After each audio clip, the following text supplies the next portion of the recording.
কম হইতো না আরে কম করো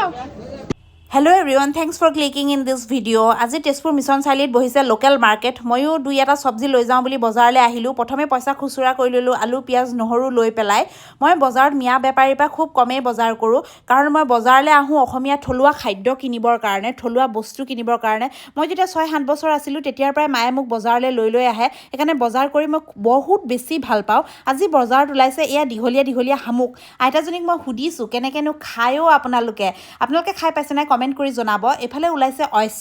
অয়েষ্টাৰো মই জীৱনত খাই পোৱা নাই আপোনালোকে যদি খাইছে প্লিজ মোক কমেন্ট কৰি জনাব কেনেকুৱা লাগে তাৰ টেষ্টটো মই আপোনালোকৰ মুখেৰে শুনিব বিচাৰিছোঁ আৰু লৈছো এয়া হাঁহৰ কণী আপোনালোকে জানেনে হাঁহৰ কণী যে মুৰ্গী কণীতকৈ বহুত পুষ্টিকৰ আমাৰ ইয়াত জোৰা 25 টকা এফালে লৈছো লোকেল মুৰ্গী কাৰণ মই বেপাৰীৰ পৰা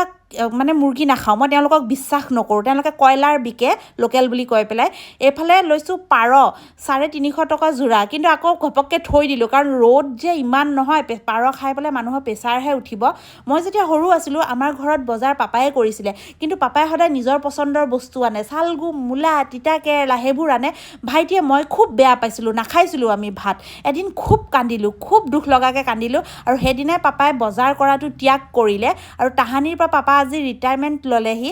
মই আৰু মায়ে কিন্তু বজাৰ কৰি ঘৰত খুৱাই আছোঁ আৰু সেইকাৰণে বজাৰ কৰি মই খুবেই ভাল পাওঁ ৰ'দ দিয়ক বৰষুণ দিয়ক ধুমুহা আহক মই বজাৰ কৰিমেই বজাৰ মোৰ কাৰণে এটা আবেগ এটা ইমোশ্যন চ' মোৰ ভিডিঅ'বোৰ যদি ভাল লাগিছে প্লিজ চেনেলটো নতুন হয় ছাবস্ক্ৰাইব কৰি দিব আজিলৈ বাই বাই